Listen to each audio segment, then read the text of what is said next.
የሚያማዝዘን ብዙ ትውልድ የበላብን ጉዳይ ምን እንደሆነ ልንገርህ። የሆነ ብሔረሰብና የሆነ ሃይማኖት የሀገር ባለቤት ነኝ ብሎ ተቀምጧል። አማርኛን አለማወቅሽ እንጂ የሀገር ባለቤት ነኝ ማለት ሌላውን አይደለም ማለት አይደለም። ተመልከቱ፣ የልጁ አይን እዚህ ጋር ወደ ጥቁርነት ይለወጣል። የሆነ መንፈስ ፕሮሰስ ያደርገዋል። ራሱ መንፈስ ነው ማለት ነው። እና ይህ ሲም በቀጥታ የተወሰደው ከኢንቱ ደ ባድላንድስ ውድቀ እኔ ፕሮቴስታንት ቸርች አልሄድም። እኔ መካኒዎች ስም አልሄድም። ምክንያቱም ጩኸቱንም አልችለው፣ ጫጫታውን ግርግሩ አልችለው። እኔ ውርጧት የት የምሄደው ኦርቶዶክስ ቤተክርስቲያን ይገርመኛል። ዶክተር ወዳጄ ነው ምንድነው የሚያምነው እምነት? ኦርቶዶክስ ነው፣ ፕሮቴስታንት ነው፣ ካቶሊክ ነው። ምንም በቃ ምንም ይቅርታ የማልጠይቅበት ጉዳይ ነው። እነሆኝ የጌታ ባሪያ እንደ ቃል ይሆንልኝ አለች። የጌታ ባሪያ አለች። ማን መሰለሽ? ራሷን። ሰላም እንደምን አላችሁ ውድ የንሴቦ ቤተሰቦች? አምላክ እግዚአብሔር የተመሰገነ ይሁን። እጅግ በጣም ደህና ነኝ። ሁላችሁም እንዳላችሁበት የሰዓት አቆጣጠር እንዴት አላችሁ? ጤና፣ ስራ፣ ትምህርት እንዴት ይዟችኋል? ስለ ሁሉም ነገር እግዚአብሔር ይመስገን ልንል ይገባናል። ዛሬም ደስ የሚሉ አስተማሪ፣ ወቅታዊ እና ትንሽ ፈገግ የሚያስብሉ ቪዲዮዎችን ይዘን መጥተናል። በአስተማሪ ቪዲዮዎች አብረን እንግዲህ ቁጭ ብለን እንማማራለን። በወቅታዊ ቪዲዮዎች ደግሞ እናንተ ኮሜንት ላይ ደግሞ በዚሁ አስተያየት የምንሰጥ ይሆናል። ይህንን ቪዲዮ ሁላችሁም ላይክ አድርጉት። ሁላችሁም ዛሬ ይህንን ቪዲዮ 1000 ላይክ አስገቡት። ለቻናላችንም አዲስ የሆናችሁ ሰዎች ቻናሉን ሴብ ሆነው እኔ ደግሞ ተመስገን ነኝ። ወደ መጀመሪያው ወደ ርዕሰ ሊቃውንት አባ ገብረ ኪዳን ቪዲዮ እንሄዳለን። በአንድ ትምህርት የሚኖር ሰው አህያ ነው ይላል አንድ የቤተክርስቲያን አባት። እስኪ በሉ ምንድን ነው ንገሩኝ። በሉ ለምን ትፈራላችሁ? ምንድን ነው? ድገሙ። ሶስተኛ በሉ ምንድን ነው? አህያ ሙያዋ ስንት ነው? ምን ብቻ በቃ ይኸውልህ። ስለዚህ ማንም ሰው ሲጭን ትኖራለህ ማለት ነው። ስለዚህ ሁሉም ሰው እንዳይጭን ምን ማድረግ አለብን? ምን ማድረግ ይገባናል? በየጊዜው መማር አለብን ማለት ነው። በየጊዜው ጥበብን መጨመር አለብን ማለት ነው። ሰዎች የኃጢአት ሊሆን ይችላል፣ የክደት፣ የጥርጥር ሌላም ሀሳብ እንዳይጭኑብን ሁልጊዜ መማር አለብን ማለት ነው። ትምህርት በቃኝ። የኃጢአት መጀመሪያው ምንድን ነው? ትምህርት በቃኝ ማለት ነው። ተምሬያለሁ። እኔ ብሉይ ኪዳን መምህር ነኝ፣ እኔ አዲስ ኪዳን መምህር ነኝ። በቃኝ፣ አልመከርም፣ አልዘከርም ማለት የኃጢአት ምንጭ ነው። ለሚማሩትም ትምህርት ያስፈልጋቸዋል። እንግዲህ ትምህርት ባለፈው አስቀድሜ ነግሬያችኋለሁ። ጉባኤው እንደጀመርነው አካባቢ ትምህርት ምንድን ነው የሚማረው? ሰው ከመጽሐፍ ይማራል፣ 1 ከመምህር ይማራል፣ 2 ከስነ ፍጥረት ይማራል፣ 3 ከመከራ ይማራል፣ 4 መጨረሻስ ከብቃት ይማራል፣ 5 ከመገለጥ ማለት ነው። ከሞት ይማራል፣ 6 መጨረሻ ላይ መንግስተ ሰማያት ውስጥ ገብቶ ይማራል። ሰው እንግዲህ አያችሁ፣ እንኳን በምድር ላይ መንግስተ ሰማያት ውስጥ ገብተን ትምህርት እንዳለ አታውቁም? ግን መንግስተ ሰማያት የምንማረው ትምህርት እንደዚህ ሰባኪ ቁሞ በስመ አብ ወወልድ ወመንፈስ ቅዱስ የሚልበት አይደለም። በየቀኑ ምስጢር ሲጨመርልን እንኖራለን። እግዚአብሔርን ስናውቀው ስናውቀው ስናውቀው ስናውቀው ስናውቀው ማወቅ፣ ደግሞ ስናውቀው መኖር። በቃ አውቀን አንጨርሰውም፣ ዝም ብለን ስናውቀው መኖር። እናመሰግናለን መምህራችን። በአንድ ትምህርት የሚኖር ሰው አህያ ነው። አብዛኛዎቻችን እንግዲህ የሆነ ትምህርት ከተማርን በኋላ ሌላ ትምህርትን ለመጨመር ወይም ደግሞ ሌላ ነገር ለመማር እንዲያው ያንን ነገር እንደ መርዝ የምንፈራው ሰዎች አለና እንዲያው ለአብዛኛዎቻችን ምክር ይሆናል ብዬ ነው የርዕሰ ሊቃውንት አባ ገብረ ኪዳን ትምህርት ያመጣሁት። በአንድ ትምህርት የሚኖር ሰው አህያ ነው ብለዋል። እንቀጥላለን ቪዲዮአችን። በየጊዜው ትንቢት፣ ሌላ ነገር የለም። የእግዚአብሔርን ቃል አይናገርም። እኔ ይህን ሰውዬ በቃ በሌላ መንገድ እንሂድ። ይሄ እኮ ማኖፍ ጋር እኮ ነው የሚገርም እግዚአብሔር ጸጋ ያለው እኮ ነው። እኔ እግዚአብሔርን ሕዝብ ትንቢት እንዳይሰማ እንዳላሰናክል ብዬ ነው እንጂ እኔ በፍጹም የዚህ ሰውዬ ነገር አይገባኝም። በቃ ሰላም ለእናንተ ይሁን። ሰላም እንደምናችሁ። እግዚአብሔር ይመስገን። አንተ በጣም ድለኛ ሰው ነው። ስማ። አቤት። እግዚአብሔር መልእክት አምጥቶልሃል። ምን እያለ? አብርሃም በደከመበት ጊዜ፣ የሳራ ማህፀን ሙት በሆነበት ጊዜ እግዚአብሔር ማህፀኗን ከፍቶ ልጅ እንደሰጣት እግዚአብሔር ማህፀንን ከፍታለሁ ይላል። የኔ ማህፀን የኔ ያ ይሄ ስልክ ደግሞ ጀመረ። ምን አይነት ነገር ነው? ሰው መልእክት ምንድን ነው የሚለው? እኔ ማህፀን አለኝ እንዴ? መንፈሳዊ ማህፀንህን ነው። ምን ነካ? መንፈሳዊ ማህፀን አለ። ኧረ በኢየሱስ እሺ መልሼ እደውልልሻለሁ። ይገርማል። ባልሽ በጣም እድለኛ ሰው ነው። መካኒቷ ሐና 7 ልጅ እንደወለደች እሺ መሃን አትሆንም፣ መካንነትን እመተዋለሁ ይላል እግዚአብሔር ከኔ ላይ። እግዚአብሔር ይባል። ምን አይነት ውጊያ ነው ባካችሁ? ሰው መልእክት እያመጣ ስሚ አንቺ ምን ልትል ነው ምንድነው ደግሞ? ቆይ እኔ አንቺን ከማግባቴ በፊት 7 ልጆች ወልጃለሁ። ይሄው አንዱ የትምህርት ቤት አምጣ ምናምን እያለ እንደ ውጭ ሰው ማጅራቴን ሊመቱ እየፈለጉኝ ነው። ከአንቺ 3 ወለድኩኝ። 10 ልጅ የወለደ ሰው ተለፈለ ነው እንጂ የሚባለው እንዴት መካን ይባላል? መሃን አለኝ እኮ። እንዴት ነው ነገሩ? ነው መንፈሳዊ መሃንነትን ነው። እግዚአብሔር መሃን ካለ እኮ አትክድም። በቃ መሃን ነው። ስማ፣ እሺ፣ የመጨረሻ መልእክት፣ እሺ፣ ማረጋገጫ መጣ። እሺ፣ ስማ አንተ እግዚአብሔር በቅርብ አዋልድሃለሁ ይልሃል። እኔን እግዚአብሔር ይባርክ። አሁን ነው ትክክለኛው መልእክት የመጣልኝ። በይኔ አዋልድሃለሁ አለኝ እኮ። እድለኛ ባል ያለ ምለው ስለ ገንፎ እህል አትጨነቅኛው እናዘጋጃለን በይ። በመጨረሻም ልክ ነገረኝ። አዋልድሃለሁ አለኝ። ቨርጅን ነህ ለማለቱም እሱ ነው። በቃ እግዚአብሔር አዋልድሃለሁ ካለ አዋልድሃለሁ። የት ነው የሚያዋልደኝ? ጋንዲ ነው? ብራስ ነው ወይስ ድንበሯ ነው? የዛቺ ያው እንደሰማችሁት ነው። በጣም አስተማሪ። አሁን ላይ ደግሞ ያለውን ነገር በዚህ መልኩ ገልጸው ነው ወንድሞቻችን በዚህ መልኩ መልእክታቸውን ያስተላለፉ የሚገኙትና አሁን ላይ እንደዚህ ይሆንልሃል፣ እንደዚህ ይደረግልሃል የሚሉ ሰዎች እንዲያው አንዳንዶቹ ተሳካልና የሚሉት የዛን ሰውዬ ባክግራውንድ አጥንተው ወይም ደግሞ ምን እንዳደረገ አባቱ ማን እንደሆነ ምን ችግር እንዳለበት መጀመሪያ ያጠኑና እንደዚህ ይሆንልሃል፣ እንደዚህ ይደረግልሃል ይላሉ። አንዳንዶቹ ደግሞ በዚህ መልኩ ሲዋረዱ እናያቸዋለንና እንዲያው አሁን ያለበት ሁኔታ አብሶ ደግሞ በዛኛው ቤት ይህንን ይመስላል ብለው ነው እነሱ ናቸው ያደለሁም ያው መልእክታቸውን ያስተላለፉ የሚገኙት። እግዚአብሔር ልቦና ይስጠን፣ ለእናንተም ልቦና ይስጣችሁ ነው የምንለው። ወደ ቀጣይ ቪዲዮአችን ደግሞ ስንሄድ አብዛኛዎቻችን ለጸሎት ስንቆም የሚመጡ ሐሳቦች አሉ፣ የማንፈልጋቸው ሐሳቦች። እስቲ ከሱም ጋር ተያይዞ አንድ ቪዲዮ ላሳያችሁ። የቤቲን ቁንጅና እንዴት አየኸው? ቴሌግራም ላይ ላከችልን ቪዲዮ እኮ አልከፈትከውም። ያን የመሰለ ሰውነት ሙት፣ አሁን ክፈተው። መጸለይማ የለበትም። የቤቲን ቁንጅና እንዴት አየኸው? ቴሌግራም ላይ ላከችልን ቪዲዮ እኮ አልከፈትከውም። ያን የመሰለ ሰውነት ሙት፣ አሁን ክፈተው። ቤቲ ደወለች እንዴ? እነ ቾምቤ ጋር ደውለ ለምን አትዝናናም? ቤቲን አስባት። በዚህ ጸጉር ጸልየ ፈጣሪስ ሊሰማ ነው? በቃ ጸጉርን ተቆርጠ ረጋ ብለህ ትጸልያለህ። አቁመው፣ አቋርጠው። አሁን ሐሳብ ተበታትኗል። በቃ አቁም፣ አቋርጥ፣ አቁም። እንዲህ አይነት ጸሎት የለም። በቃ ይበቃሃል። ሐሳብ ተበታትኗል። አቁመውና ሌላ ጊዜ ትጀምራለህ። አንተ እኮ ጻድቅ አይደለም። በቃ አረፍ። የግድ መጸለይ የለብህም። ጸጉርን ተቆርጠ ትጸልያለህ። ይበቃሃል። አቁም። ሌላ ጊዜ ጸልይ።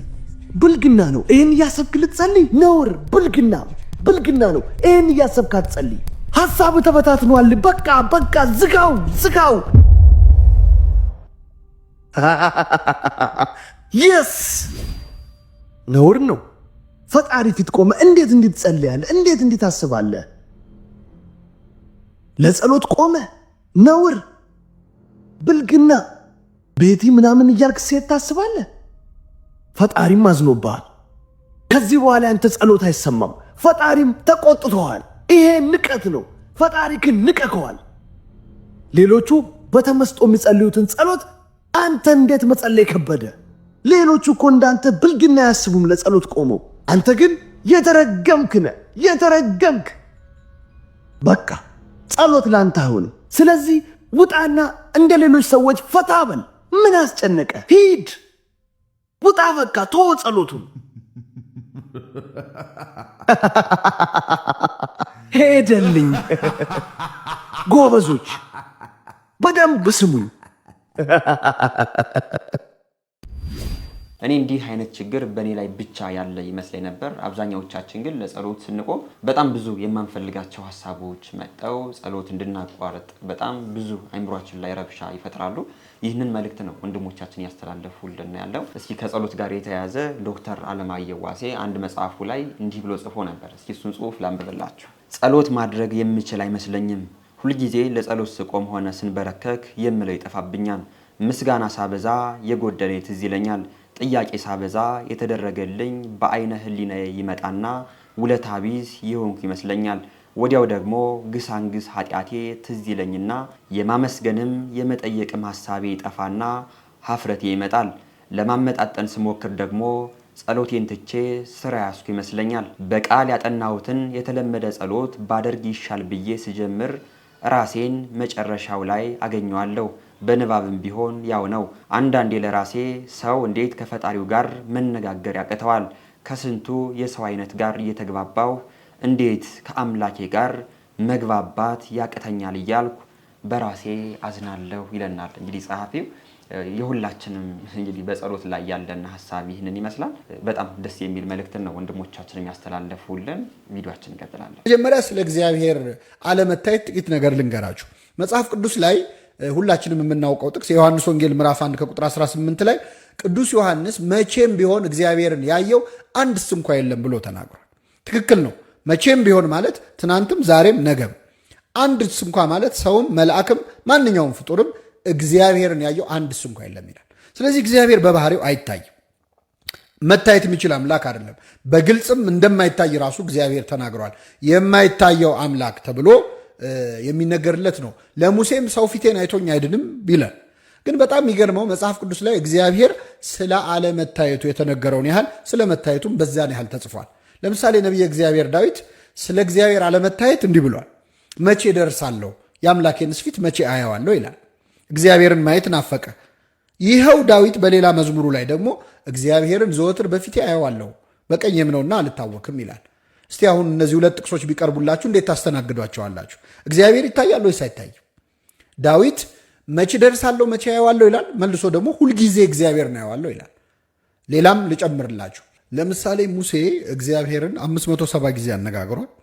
ነገር ግን አንድም ጊዜ አላየውም እና በመጨረሻ እግዚአብሔርን ለማነጋገር ራሱ ሙሴ ጠየቀ። በጠየቀ ጊዜ እግዚአብሔር ሰው ፊቴን አይቶኝ አይድንምና ልታየኝ አትችልም አለው ይላል። ስለዚህ ሙሴ እግዚአብሔርን አላየውም ማለት ነው።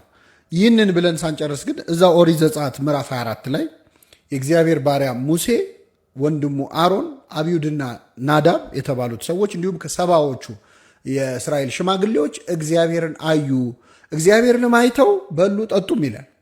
እግዚአብሔርን አዩ፣ ከእግሩ በታች ወደቁ ይላል። ስለዚህ እግዚአብሔርን አይቶታል ሙሴ ወይስ አላየው? አይቶታል የሚልም አለ፣ አላየውም የሚልም አለ። ትንቢተ ኢሳይያስ ምዕራፍ 1 ሲጀምር ምን ይላል?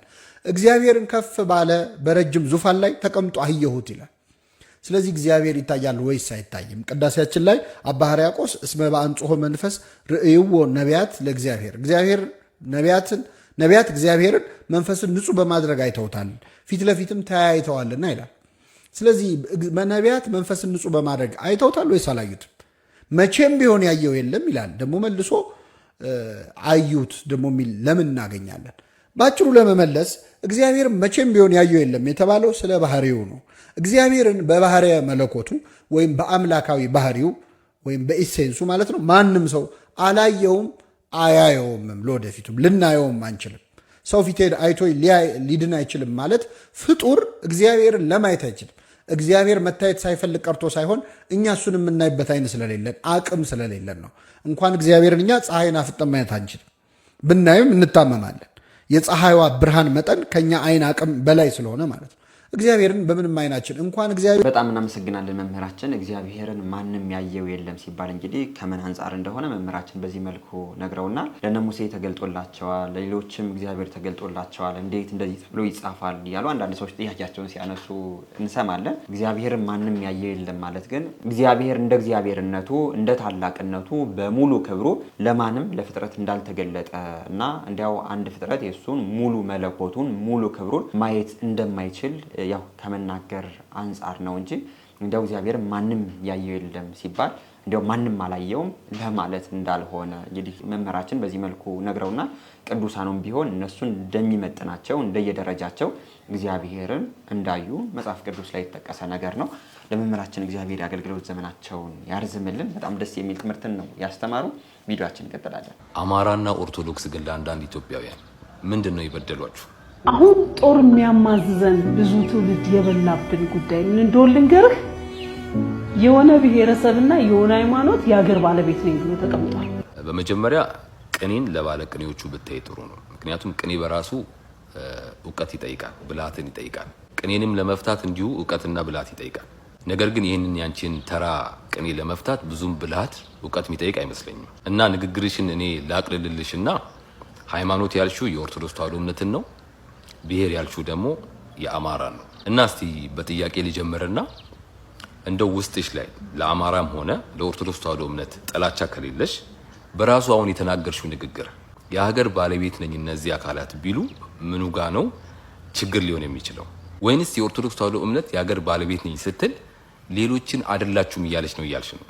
እንደዛ ነው አንቺ የተረጎምሽው? በዚህ ልክ ነው እንደ የጠበብሽው እናቱ? እሱ ልተወውና ከአማራ ህዝብ ጋር በተገናኘ ያው እኔ አማራ አይደለሁም በብሔሬ ግን የ90ው ትውልድ ነኝ። የዛ የደጉ ዘመን ትውልድ ነኝ። ይሄ ብሔር፣ ጎሳ፣ ክልል፣ ቀበሌ ምናምን የሚባል ነገር አይመቸኝም።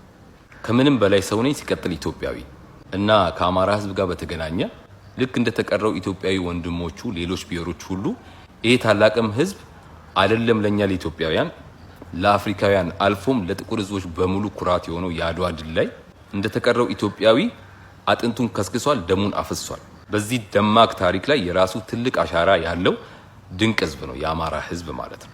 ስለዚህ ይሄ ህዝብ የሀገር ባለቤት ነኝ ቢል ሲያንስበት እንጂ እኮ የሚበዛበት አይደለም። በራሱ አማርኛን አለማወቅሽ እንጂ የሀገር ባለቤት ነኝ ማለት ሌላውን አይደለም ማለት አይደለም። ይሄን ቪዲዮ አድርሱልኝ። አመሰግናለሁ። ወንድማችን በጣም እናመሰግናለን። ስሟ እንግዲህ አስቴር በዳኔ ይባላል። ሁሌም ቢሆን በፕሮግራሟ የኦርቶዶክስ ተዋሕዶ ቤተክርስቲያንን የሚነካ ብዙ የጥላቻ ንግግሮችን ስናገር እናውቃታለን። አሁን በእሷ ንግግር ወይም ደግሞ ወንድማችን በተናገረው ነገር ስለ አማራ፣ ስለ ኦሮሞ፣ ስለ ትግሬ ወይም ደግሞ ስለ ሌላ ዘር ለመናገር አይደለም። ሁላችንም ኦርቶዶክሳውያን ዘራችን ኦርቶዶክሳዊነታችን ነው እንጂ አሁን በምድር ያለው ዘርኛ እንደማይወክለን ይታወቃል። ይህቺ ሰው ግን አሁን ላይ እንግዲህ የኦርቶዶክስ ተዋሕዶ ቤተክርስቲያንን እንዲያው የሀገር ባለቤት አይደለችም፣ የሀገር ባለውለታ አይደለችም እያለች ትናገር ሰምተናታል ማለት ነው። አሁን በሀገራችን ላይ ብጥብጥ እያመጡ ያሉት የሀገር ባለቤት ነን በሚሉ ሃይማኖተኞች ወይም ደግሞ በኦርቶዶክስ ተዋሕዶ ቤተክርስቲያን ነው እያለች ስትናገር ነው እየሰማናት ያለ ነው። ይህንን ነገር አለማወቋ፣ ይህን ነገር ደግሞ አለማመኗ ከየት የመጣ ነው ብለን ስንጠይቅ እርሷ ታሪክ እንደማታውቅና ኢትዮጵያ በማን እንደተመሰረተች ምን ችግር እንዳለፈች ያንን ችግር ደግሞ በምን እንደተወጣቸው ካለማወቅ አንጻር ነው እንጂ ቤተክርስቲያን ያደረገችውን ነገር ለዚህ ሀገር ሁላችንም የምናውቀው ነገር ነው። አብሶ ኢትዮጵያ አሁን ላይ እንዳለችው ኢትዮጵያ ተብላ እንድትጠራ ያቆየች በጣም ብዙ ስልጣኔዎችን ያስተማረች ማናት? ቤተክርስቲያን ናት። ሌላ ቤተ እምነት አይደለም። ይህን ነገር ያደረገው ጠላት ቢመጣ ታቦተ ሕጓን ይዛ ወጣ፣ ጠላትን ድል አድርጋ እስካሁን ድረስ ለአፍሪካውያን የነጻነት ባለቤት ስላመጣች የምትከበር የምትጠራ የአፍሪካ መመኪያ የሆነች ሀገር ናት። በዓለም ደረጃ ለራሷ የከፈለችውን ዋጋ አውቀው እንኳን እንዳለ የዓለም ሀገሮች ኢትዮጵያን የሚያከብሩበት ምክንያት ምንድነው? ቤተክርስቲያን በከፈለችው ዋጋ ነው እንጂ አንቺ ወይም ደግሞ የአንቺ ቤተ እምነት በከፈለው ዋጋ ኢትዮጵያ አሁን ላይ ላለችበት ክብር እንዳልበቃ ይታወቃል። እነዚህ ሰዎች እንግዲህ ሁሌም ቢሆን ቤተክርስቲያን ጠል የሆነ ንግግር ሲናገሩ እንሰማቸዋለን። ይህንን የሚያደርጉበት ምክንያት ደግሞ ታሪክ ካለማወቅና ቤተክርስቲያን ደግሞ ማናት ብሎ ካለመገንዘብ እንደሆነ ሁላችን እንረዳው ይገባናል። ከእንዲህ አይነት ንግግራችሁ እንድትቆጠቡ ከማለት አንጻር ነው እንግዲህ የእርሷንም ንግግር ያመጣሁት። ወንድማችንም በሚገባ ነው መልስ የሰጠበት። እናንተም በዚህ ቪዲዮ ላይ ያላችሁን አስተያየት ኮሜንት ላይ ጻፉልን።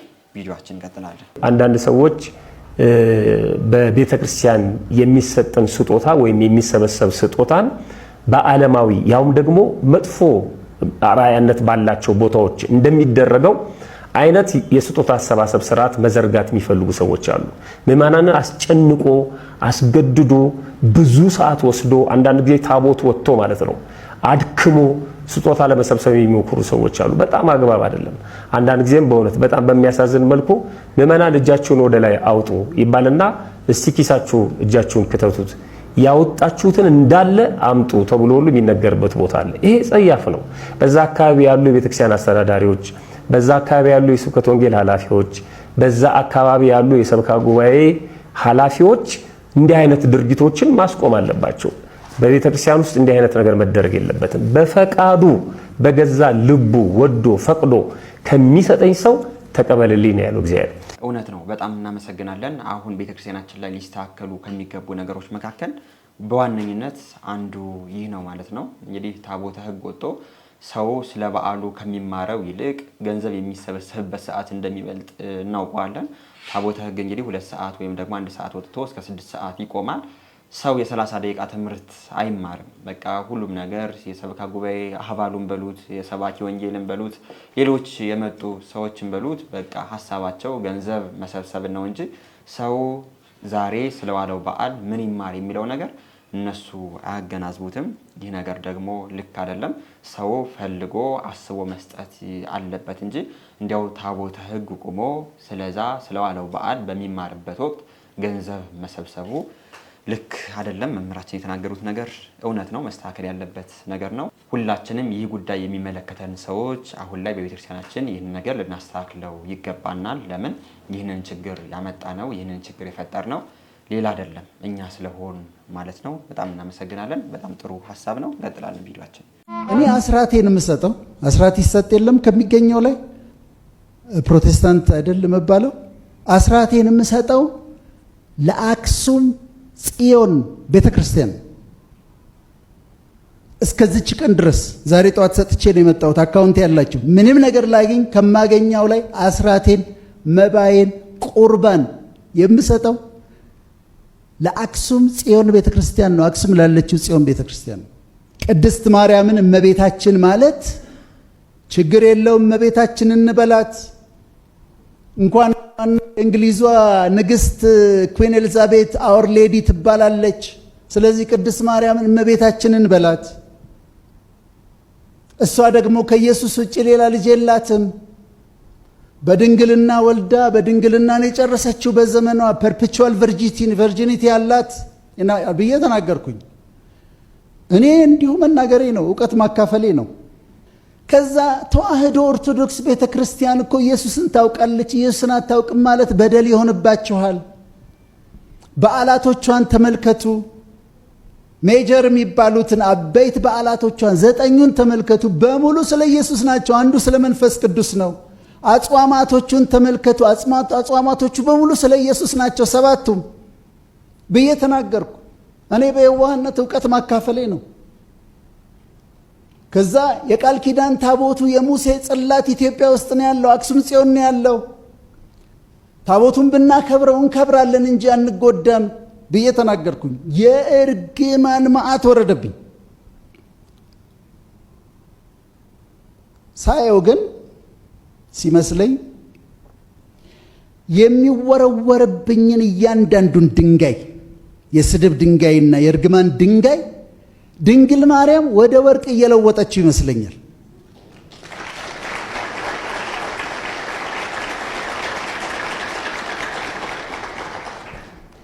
በሰደቡኝ ቁጥር ስባረክ። ዶክተር ወዳጀነህ እንደሰማችሁት ነው። ከዚህ በኋላ የማሳያችሁ ቪዲዮ ስላለ ነው ይህንን ቪዲዮ ያስቀደምኩት። ያው በንግግሩ ስለ እመቤታችን ቅድስት ድንግል ማርያም ሲመሰክር በጣም ብዙ ትችቶች እንደሚደርሱበት፣ አንዳንድ ሰዎች ደግሞ ኦርቶዶክስ ተዋሕዶ ቤተክርስቲያን ኢየሱስ ክርስቶስን አታውቀውም ሲሉ አይ ታውቀዋለች ብሎ ደግሞ ስለ ኦርቶዶክስ ተዋሕዶ ቤተክርስቲያን መመስከሩ በጣም እንግዲህ ትችት እንዳመጣበት፣ እርግማን እንዳመጣበት እየሰማን እንገኛለን ማለት ነው። እኔ እንደሚመስለኝ ዶክተር ወዳጀነህ እንደው ኦርቶዶክሱ ደስ እንዲለው ብሎ ስለ እመቤታችን የሚናገር ኦርቶዶክሱ ደስ እንዲለው ብሎ እንደ ኦርቶዶክስ ተዋሕዶ ቤተክርስቲያን እንደዚህ ናት ብሎ የሚመሰክር ነው እንጂ እንዲያው የሚናገረውን ነገር ያው እውነት ነው ብሎ የሚያምን ሰው እኔ አይመስለኝም። ለምን እንዲያው የምናገረው ነገር ይህ ነው ብዬ ካመንኩ ወይም ደግሞ ልክ ነው ብዬ እኔ ካመንኩኝ ያን ነገር እውነት እንደሆነ አውቄ ወደ እውነተኛው መንገድ ልመጣ ይገባኛል። ዶክተር ወዳጀነህ ኦርቶዶክስም አይደለም፣ ፕሮቴስታንትም አይደለም፣ ካቶሊክም አይደለም፣ ከሁሉም የለበትም፣ እንደ ኤቲስት ነው። ግን ስለ መሐመድ ሲናገር መሐመድ እውነተኛ ነው፣ እንደዚህ ነው፣ መሐመድ እንደዚህ ነው እያለ ስለ መሐመድ ጥሩ ነገር ስለተናገረ እንዲያው እርሱ የሚያተርፈው አፈቀላጤነትን ወይም ደግሞ በሙስሊሙ ዘንድ ተወዳጅነትን ማትረፍ ነው እንጂ እንደው ለእርሱ ምንም ነገር እንደማይጠቅመው አሁንም ቢሆን እየሰማ ነው እንገኛለን። ዶክተር ወዳጀነህ ስለ እመቤታችን መስክሯል፣ ስለ ቅዱሳኑ መስክሯል፣ ስለ ኦርቶዶክስ ተዋሕዶ ቤተክርስቲያን ኢየሱስ ክርስቶስ እንደምሰብክ አታውቀውም ብለው ለሚናገሩ ሰዎች መልስ እንደሰጠ አይተናል በጣም ብዙ ቪዲዮ ላይ።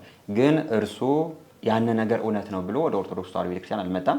እመቤታችን ቅድስት ድንግል ማርያምን አሁን በሚላት መጠንም አክብሮ ወይም ደግሞ ወደምታከብረው ቤት አልመጣምና በንግግሩ እንግዲህ አንዳንድ ኦርቶዶክሳውያን ስለ እመቤታችን ሲናገር፣ ስለ ኦርቶዶክስ ተዋሕዶ ቤተክርስቲያን ሲናገር፣ ስለ ቅዱሳኑ ሲመሰክር ዶክተር ወዳጀነህ ስለ እመቤታችን ተናገረ ብለው በጣም እንደ ትልቅ ነገር ያዩታል። ዶክተር ወዳጀነህ ስለ እመቤታችን ስለተናገረ የእመቤታችን የሚቀንስ ክብር የላትም፣ የሚጨምርም ክብር የላትም። ዶክተር ወዳጀነህ ስለ ኦርቶዶክስ ተዋሕዶ ቤተክርስቲያን እንዲያው መጥፎም ነገር ተናገረ፣ ጥሩም ነገር ተናገረ። ኦርቶዶክስ ተዋሕዶ ቤተክርስቲያን እንዲያው ምንም የሚጨመርባትም የሚቀነስባትም ነገር የለም። በዋነኝነት ግን እርሱ ለተናገረው ነገር እንዲኖር መሆን አለበት ከማለት አንፃር ነው። ይህንን ሰሞንም አምለሰት ፖድካስት ላይ ቀርቦ በዚህ መልኩ ስለእመቤታችን ሲናገር ነበር። ቪዲዮን አይተን እንመለሳለን። በጣም ይገርመኛል። አሁን ስለእመቤታችን ስታወራ ራሱ የምታስቀምጥብን የሆነ ምስል አለ። አንተ ስታወራ ይገርመኛል። ዶክተር ወዳጄ ነህ። ምንድነው የሚያምነው እምነት? ኦርቶዶክስ ነው? ፕሮቴስታንት ነው? ካቶሊክ ነው? ግራ ስለሚገባኝ ሌሎችም አድማጮች ግራ ስለሚገባቸው እንደው ለመጠየቅ ያህል ነው። የሷ አሁን በጣም የተለየ ነው። በጣም ነው የምወዳት። ምንም ይቅርታ የማልጠይቅበት ጉዳይ ነው። እዛ መጽሐፍ ቅዱስ ላይ የተጻፈውን ብቻ አንብቤ ሌላ ሳልጨምር መጽሐፍ ቅዱስ ላይ የተጻፈው ብቻ አሁን ቅዱስ ገብርኤል መጥቶ ሲነግራት የምስራችሁ እንዴት ሲነግራት ወንድ ስለማላውቅ ይሄ እንዴት ይሆናል አለችው። መንፈስ ቅዱስ ባንቺ ላይ ይመጣል፣ የልዑል ኃይል ይጸልልሻል፣ ካንቺም የወለደው ቅዱስ እግዚአብሔር ልጅ ይባላል አላት። እነሆኝ የጌታ ባሪያ እንደ ቃል ይሆንልኝ አለች። የጌታ ባሪያ አለችው ማን መሰለሽ? ራሷን ነው። the handmaid of the Lord ነው ያለችው። ራሷን በጣም ራሷን ዝቅ አድርጋ ነው።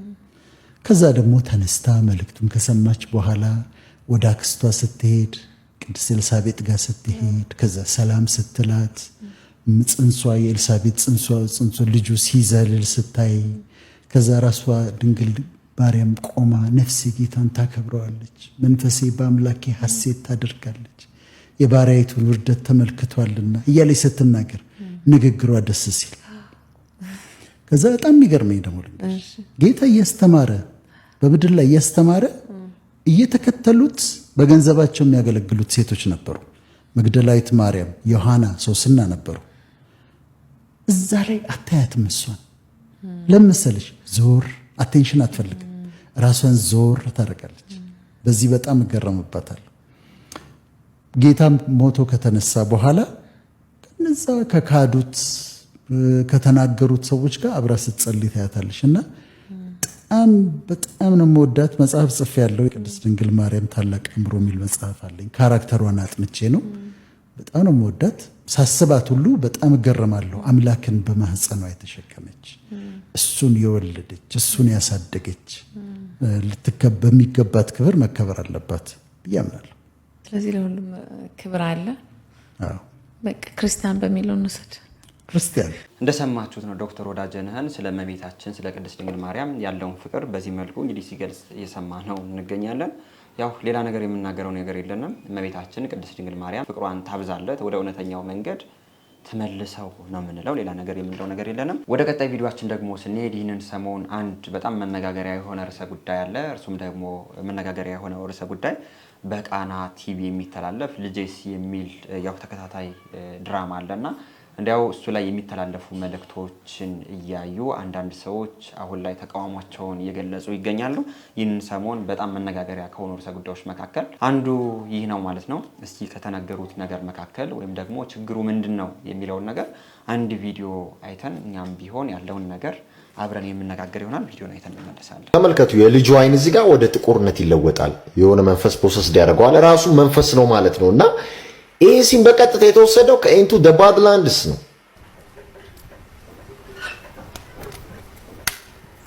የተወዳችሁ ቤተሰቦቻችን ይህንን መረጃ ኮፒ ሊንክ ሪፖስት አድርጉልኝ።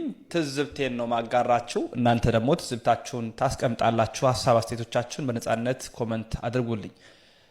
እንግዲህ በተከታታይነት ከምናያቸው ድራማዎች መካከል በቅርብ ጊዜ ውስጥ ተወዳጅነትን ያተረፈው ልጄስ የሚል አንድ ድራማ እንዳለ ታውቃላችሁ።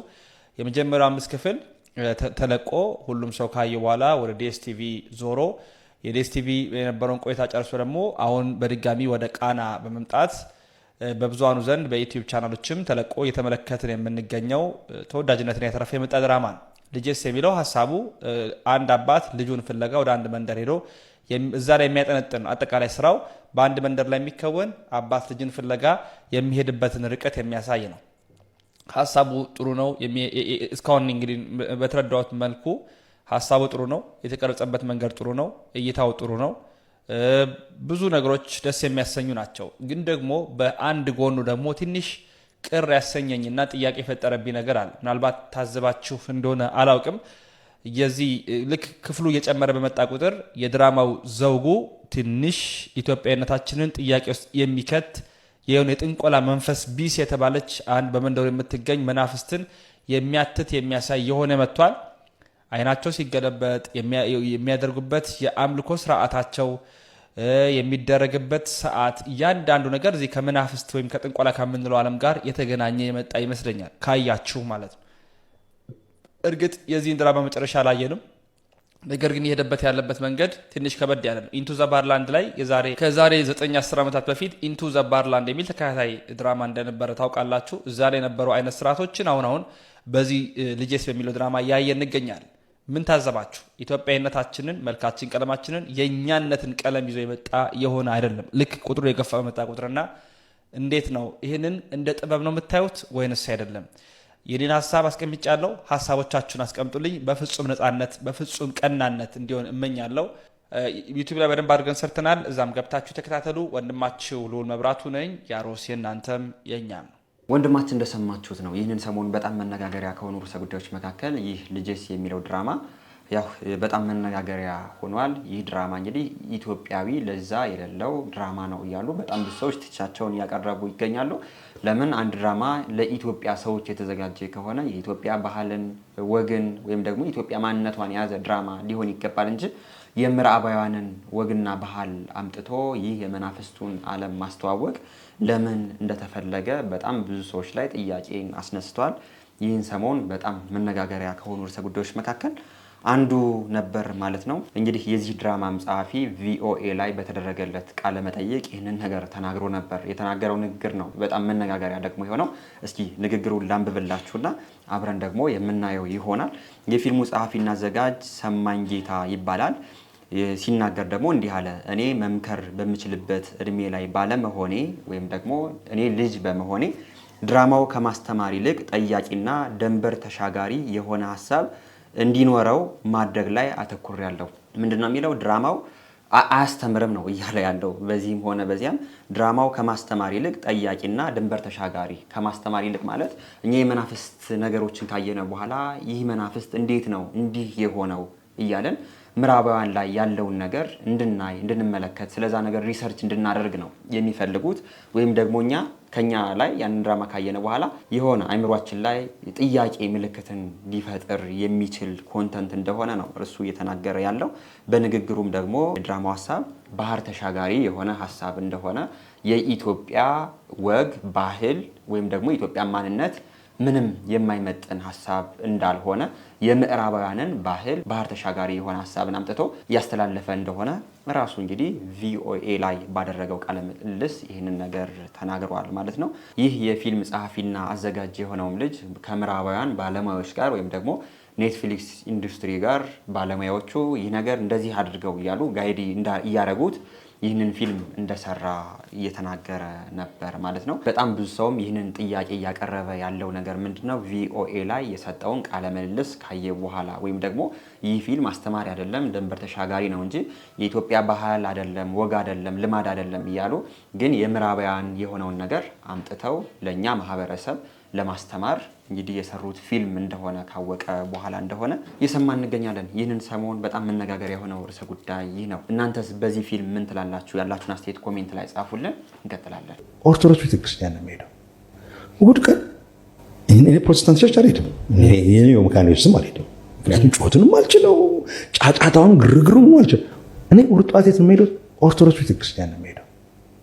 እኔ አሁን ክፍለ ሀገር ሲሄድ አሁን የሚቀጥለው ሳምንት እሄዳለሁ። ለ10 ቀን ቆያለሁ ለስራ። አላደግኩበትም አይደለም። ለእኔ በጣም የተለየ እንትን ነው። ከዘፍጥረት እስከ ራእይ መጽሐፍ ቅዱስ ይነበባል በአንድ እሑድ ላይ።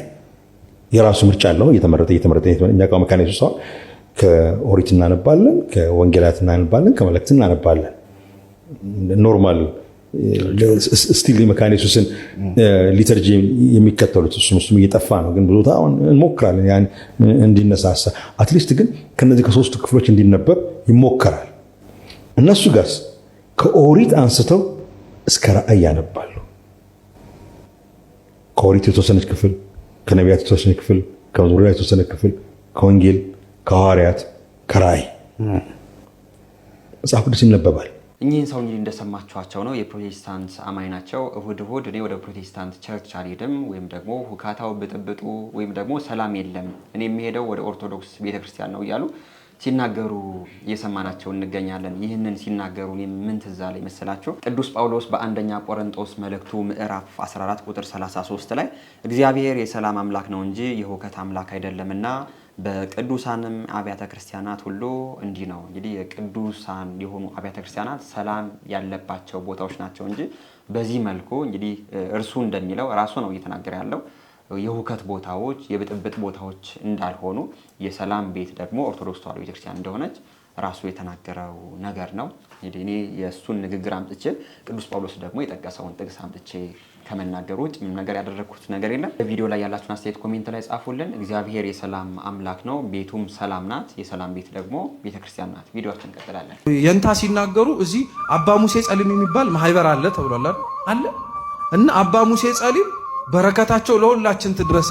የምታስታውሱ ከሆነ ድሮ ታሪካቸው ላይ በጣም ወንበዴ ነበሩ እና እግዚአብሔር በአንድም በሌላም መንገድ ወደ ገዳም ገብተው ያንን ሁሉ ነገር ትተው እንዲኖሩ ሲያረጋቸው ትዕቢትን ፈተና አድርጎ እንዲቀርብባቸው አድርጎ ነበር እና የገዳሙ አበመኔት ለአንዱ ረድብን አለው ሂድና አባ ሙሴ ጸሊምን ነገ ቅዳሴ ትገባለህ፣ ሰውነት ግን ታጥበ ተዘጋጅ በለዋል። ሄደ ነገረው። አባ ሙሴ ጸሊም ሰውነቱን ታጥቦ ተዘጋጅቶ ልክ ቅዳሴ ሊገባ ሲል ያንኑ ረድ መልሶ ጠራውና ሂድና በጥፊ መታው፣ አንተ ጠቋራ ደሞ አንተ እንደው ገብተ የምትቀድሰው ብለ በጥፊ ምታውና ናል። ሄዶ ልክ እንደተባለው አንተ ጠቋራ ብሎ በጥፊ መታውና ደሞ አንተ ገብተ ልትቀድስ ነው ሂድ ተመለሳል። ከዛ በኋላ የአበምኔት ያንን ሰው የላከውን መልሶ ጠራውና ምን አለ አባ ሙሴ ጸሊም አለ። ምንም አልመለሰልኝም አለ። ምንም አልመለሰልኝ። እንግዲያው ሲድና ተመልሰ ጠራውና ገብተ ቀድስ በለዋል። አበምኔቱ ሊፈትኑት የፈለጉት አባ ሙሴ ጸሊምን ትዕቢትን እውነት ውስጡ አለበት ወይስ የለበትም ብሎ አሁን ከኛ መካከል እንደ አባ ሙሴ ጸሊም ተዘጋጅቶ መጥቶ አንዱ ሙልጭ አድርጎ ስድብ ተሳድቦት በጥፊ መቶት ወግድ ቢለው ልክ ብለሃል ብሎ የሚሄድ ሰው አለ? አብዛኞቻችን አናውቀውም እንጂ እልም ያልን ትዕቢተኞችን እንዲናገሩን የማንፈልግ ማንም ቀና ብሎ እንዲያይን የማንፈልግ ሰዎችን እውነታው እንደዛ ነው። እውነቴን እንምላችሁ መዋጥ ሊከብደን ይችላል እንጂ ሁላችን አብዛኞቻችን ትዕቢተኞችን። አባ ሙሴ ጸሊም ግን አልነበረም። ይገባኛል አለ። አረ ይሄ ገርማችኋል። አባ ዮሐንስ አጺርስ አባ ዮሐንስ አጺርን አንድ ሰው ወደ እሳቸው ተጠጋና ሙልጭ አድርጎ ሰደባቸው። ሙልጭ አድርጎ ክብረ ነክ የሆነ ስድብ ሰደባቸው። ዝም ብለው ሰሙትና የነሱን የእሳቸውን መሰደብ የከበደው ረድአቸው ይህንንማ አናቱን ማለት ነው እንጂ አባ ሙሴ አባን ዮሐንስ አጺርን የታውቆት ነው ሲባል አባ ዮሐንስ አጺር ምን አሉ? አንተ ስላልገባ ነው እንጂ እኮ እሱ የውጭን አይቶ ሰራይ ነው እንደሰደበኝ ውስጤን ቢያዩ ከዚህ በላይ ሰድበኝ ነበራል። እኛን ሊሆን አረረረ በፍጹም የታውቀህ ነው የምንለው። ውስጣችን ከዛ የከፋ መሆኑን እኮ ረስተነዋል። እግዚአብሔርን አያችሁት እንዴት እንደምንፈታተነው ያለን ይመስለናል እንጂ እኮ የለንም። አብዛኞቻችን ለአገልጋዮችስ ትልቁ ፈተና ምንድነው? ተርእዮ ነው። እኩይ የሆነ ተርእዮ ውጭ ወጥቶ መታየት አብዛኞቻችን እንፈልጋለን። እንኳን ቆሞ ከሚያስተምረው መምህር ይቀርና ተቀምጦ የሚማርም ሰው መታየት እንደሚፈልግ ታውቃላችሁ። አብሮት የሚማረውን ሰው ያያል ዞር ዞር ብሎ መማሩ ዕውቅና እንዲሰጠው ማለት ነው። ተቀምጠን የምንማረውም ቆመን የምንማረውም ሰው እንዲያይን እኮ የለም፣ እግዚአብሔር እንዲመለከትም። ምናልባት ፍጻሜያችን ዛሬ ከሆነ መጥቶ እግዚአብሔር ዙፋን ፊት ያቀረበን መልአከ ሞት የት አገኘሃቸው ከተባለ ቤተክርስቲያን ተቀምጠው ሲማሩ ቆሞ ሲያስተምሩ እና ሲማሩ ብሎ ይመሰክርልን ከሆነ ብለን እኮ ነው።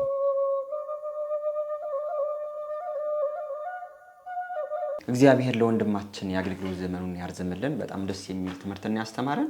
የዛሬ ቪዲዮቻችን እንግዲህ እነዚህን ይመስሉ ነበር። ወቅታዊና አስተማሪ እንደነበሩ አልጠራጠርም። ግን በንግግር ያጠፋሁት ነገር ካለኝ ኮሜንት ብታደርጉኝ ሁሌም ቢሆን ለማስተካከል ዝግጁ ነኝ። ዛሬም እንደ ሁሌው ጥያቄ አዘጋጅተናል። ጥያቄውን አይተን እንመለሳለን። የዛሬው ጥያቄያችን በመጽሐፍ ቅዱስ ርዝመቱ 300 ክንድ ስፋቱ 50 ክንድና ከፍታው 30 ክንድ መጠን እንዲኖረው የተገለጸው ለየትኛው ነው? ሀ ለታቦተ ጽዮን፣ ለ ለኖህ መርከብ፣ ሐመርኋ ናቡከደነጾር ላቆመው ምስል፣ መ ለዳዊት ቤተ መቅደስ። የዛሬ ጥያቄያችን ይሄ ነው። ሁላችሁም መልሱን እንግዲህ ኮሜንት ላይ አስቀምጡልን። ይህንን ቪዲዮ ሲጀምሩ ላይክ ያላደረጋችሁላችሁም ቪዲዮ ላይክ አድርጉ። እናንተ ቪዲዮ ላይክ ስታደርጉ በጣም ለብዙ ሰው የመዳረስ አቅሙ ሰፋ ይላል። ቢያንስ የዛሬ ቪዲዮ ከ1000 ላይክ በላይ መሆን አለበት። ይህንን ለማድረግም ለወዳጅ ዘመዶቻችሁም ሼር አድርጉት። ለቻናላችንም አዲስ የሆናችሁ ሰዎች ቻናላችን ንሴብ ሆነው እኔ ደግሞ ተመስገን ነኝ። ቻናሉን ሰብስክራይብ በማድረግ ቤተሰብ ሁኑ። እናንተም ቢቀርቡ የምትሏቸውን ቪዲዮዎች ከታች በምትመለከቷቸው የቴሌግራም እና የቲክቶክ አካውንቶቻችን ላኩልን። አይተን የምናቀርባቸው ይሆናል። በሌሎች አስተማሪ ቪዲዮዎች እስከምንመለስ እኔንም እናንተንም ቸር ያቆየን። ተልጎሎበታል ብለሰትንቀኝ ለዚህ ያደረስከኝ ጌታዬን የማነኝ ይሞላል አይቀርም ባንተ ሸለቆዬ ጠብቃለሁና